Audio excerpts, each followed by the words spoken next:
Hi, everyone. Thank you for joining us for the February blessing here at Angel's Rest. My name is Patty Hegwood, and I would like to open our ceremony today with a little story about my most recent travels and a few aha moments.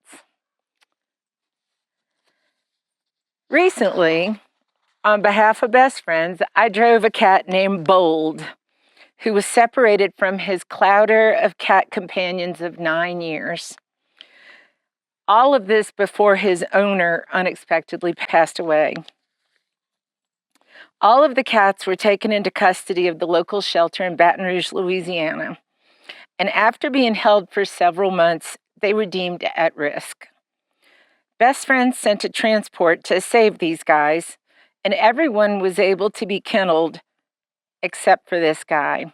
Because he was so scared, the shelter staff was afraid that he would not do well because he was getting way too stressed. So being down there in New Orleans at the time, I retrieved him. And after having him chill at my house for about 6 weeks, we decided it would be time to reunite him with his friends. And his friends are currently residing here at Best Friends Animal Sanctuary in Utah. So I drove from Louisiana to Utah. And although skeptical, he kenneled up and had some pretty cushy digs for the journey. The thing that motivated me was what a sense of loss this little guy must have felt. All of his friends of 9 years, all gone in one fell swoop. It touched my heart to think of, in the land of connections and where we all feel safe, how that feeling of safety can be taken away in a matter of minutes and leave us all feeling a bit upended.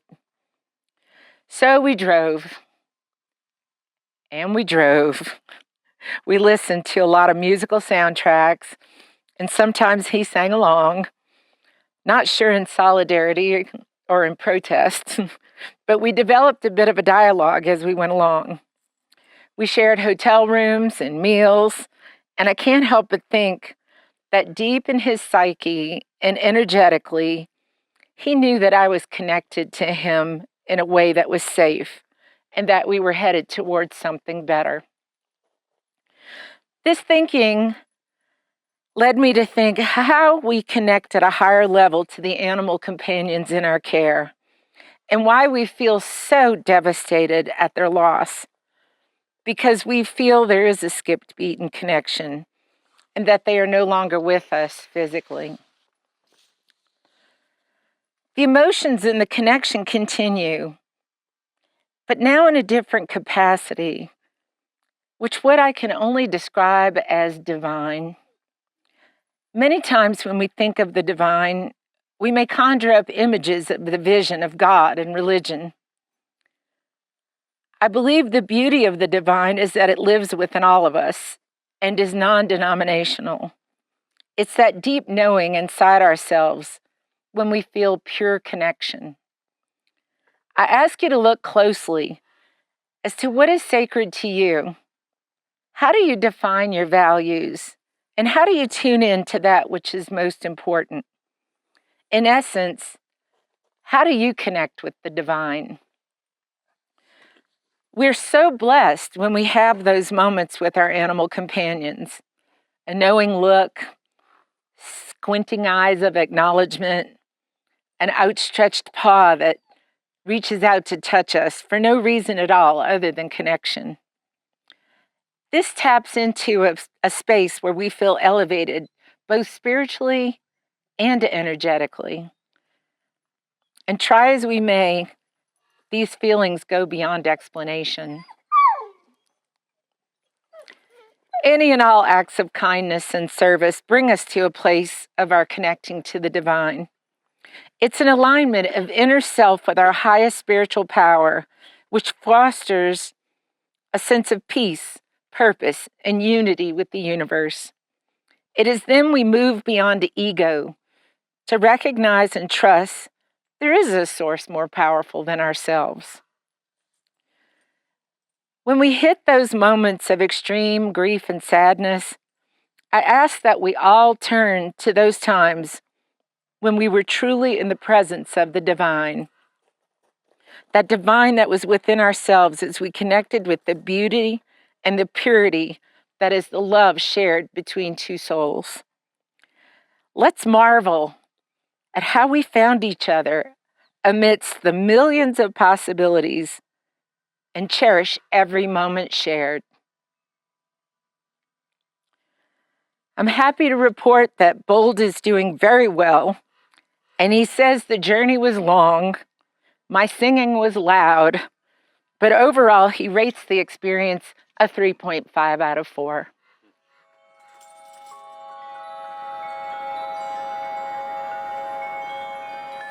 Hello, my name is James Mosdell, and I am a caretaker here at Angel's Rest. And I'd like to share with you the tributes for animals that we lost here at Best Friends in February. Starting in Dogtown, we lost Grasshopper. In Cat World, there was Itty Bitty, Excalibur, Samly, and Juliana. In Parrot Garden, there was Aramis. Now I want to share tributes sent to us by Best Friends Animal Society members for their animals lost in February, starting with Teddy, Shiloh, Godiva, Pandora and Remus, Rosalind, Brooks, Pebbles, Jake, Sammy Sampson, Little Alfie, Roxy and Baby Pigeon, Enzo, Liza, Sophia, Franklin, Shorty, Rico, Sarah and Danny, Sir Charles and Bentley, Xander Lemieux, Buzzy Boo Eyes, Bo, Aiden, Sammy Sambun, Ruby, S'mores, Brianna Zoe, Miss Riley, Oliver Ollie Bolly, Brody, and finally, Via Blackford. Thank you.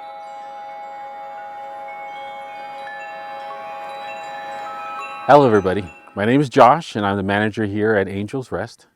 And at this point in the program, I'd like to talk about a story that was sent in for Becky. Our dear Becky went to heaven through the Rainbow Bridge on January 19th, 2026, after suffering chronic kidney disease for 3 years. She was a great mother for two, Torpedo and Blackie.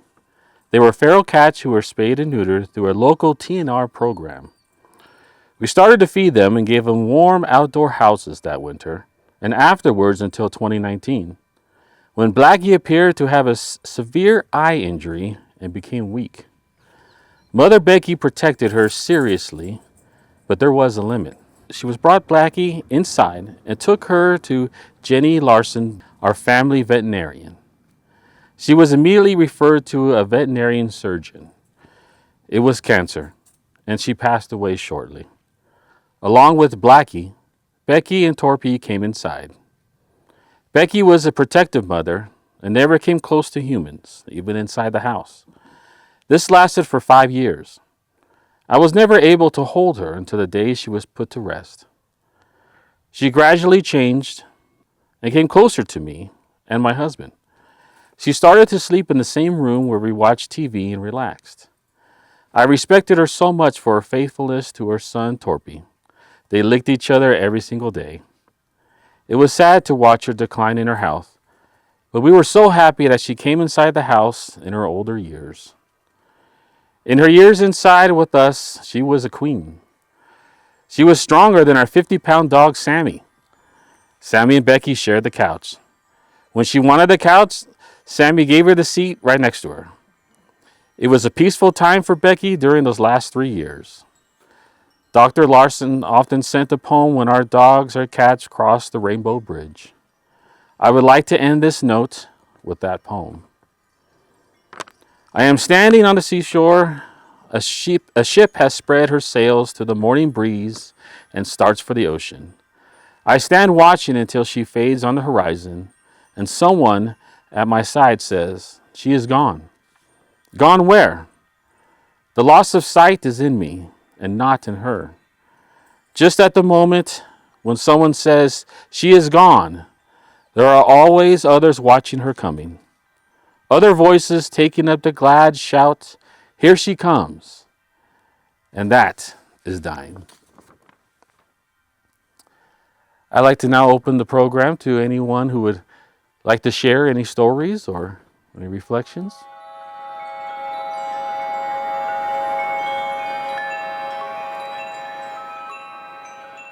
Hello, I'm Shauna Goldberry, and recently Josh and friends and family helped place Porter with his Cecilia, and I just wanted to honor my big boy's life. The past 2 years he had a metabolic disorder that was unrecognizable, and he had lost a lot of his ability to walk well, but he never gave up and never kept trying to always was such a foodie and so much trouble all the time with foodie challenges, but it was just a magical, I just think it was a divine intercession that brought Porter and Cecilia into my life at a time when we really needed them. And not only did that happen, they were older dogs. The St. George Animal Shelter was concerned that people would not adopt them. Porter had a back injury and he had a very terrible wound on his foot that was persistent for 3 years. I had to do therapy and wound care, and he went through 18 cone heads in that amount of time. But finally it granulated and healed, and fur grew back finally. And also the extraordinary event that happened where he and Cecilia, we were involved in a pedestrian accident with a carload of young people from the university. And I did not sense them coming and approaching us, but Cecilia and Porter did and yanked me and them forward. I had my beloved Duca in his wagon behind me. Unfortunately, Duca did not get out of that line of impact, and he passed away from internal injuries, and he's also here. And I just like to think that reunion was glorious. And there's a saying that I'm sure you are all familiar with of who saves who. And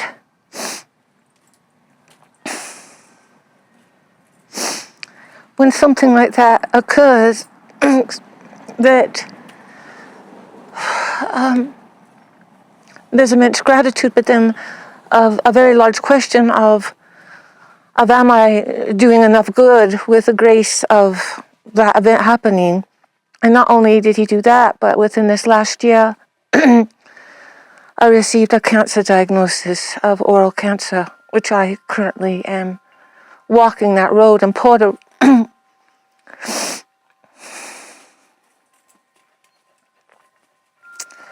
and definitely my older cats, Tala and Rosie and Porter, they all knew it.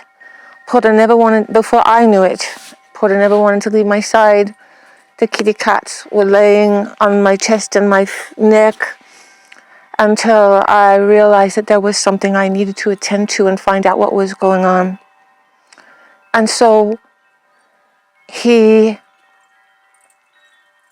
brought so much joy, and for his bad moments of figuring out how to open up the pantries and getting into lots of trouble, a lot of frustration as well.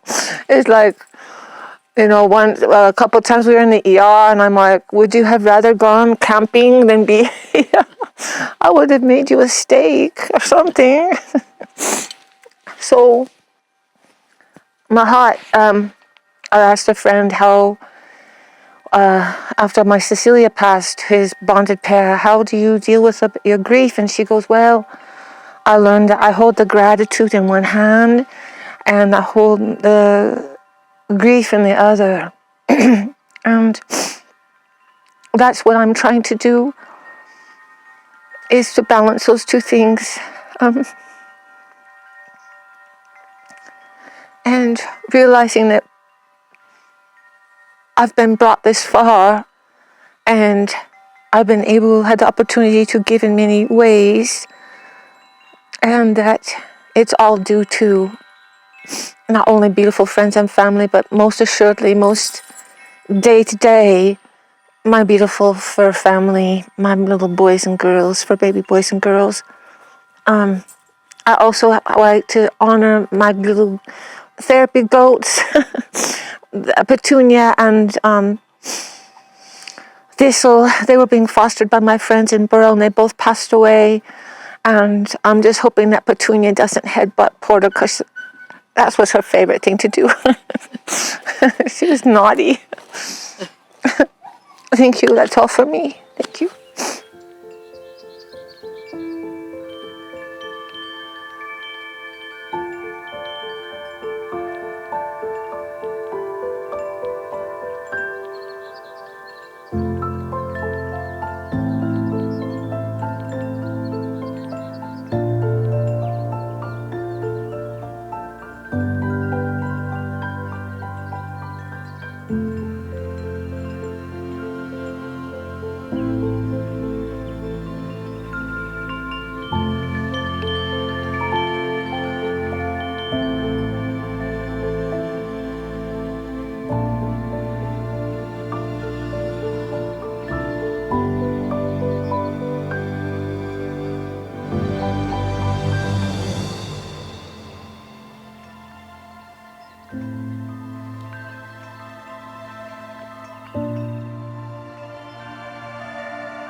Well, that was moving and so inspiring. Thank you, Shauna, for reminding us that with the grief comes the gratitude and the gifts. And also, there are some little goats headbutting a whole bunch of dogs up in heaven. I can only imagine how beautiful all of the love that we share with our animal companions and what joy they bring to our lives. And I can't help but smile when I hear about all the wonderful names everyone has for their beloved animal companions. Because to me, the more names, the better, and they all know they're theirs, and we rejoice in every single one of them. And I would like to remind folks, please send in your tributes. We'd love to hear from you. We'd love to hear stories about how your animal companions have touched your life. And in closing today in our February blessing, I have a poem here called A Blessing for Grief, written by Katie Savani Gelfin. May you be tender and gentle with yourself and be cared for by those who will envelop you with compassion and presence. May you know that there is so much beauty in your grief, especially when it feels messy. May you know that the depth of your grief is the measure of the love your heart is capable of. May you cry an ocean of tears and never fear the tides of your grief. May you scream and rage and emote your pain in safe and supported spaces. And may you never be judged for the power of your expression. May you be comforted by a blanket woven of love when you feel the harsh and palpable illusion of aloneness.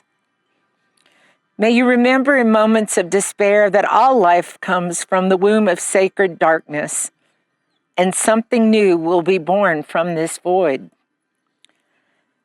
May you allow yourself to change.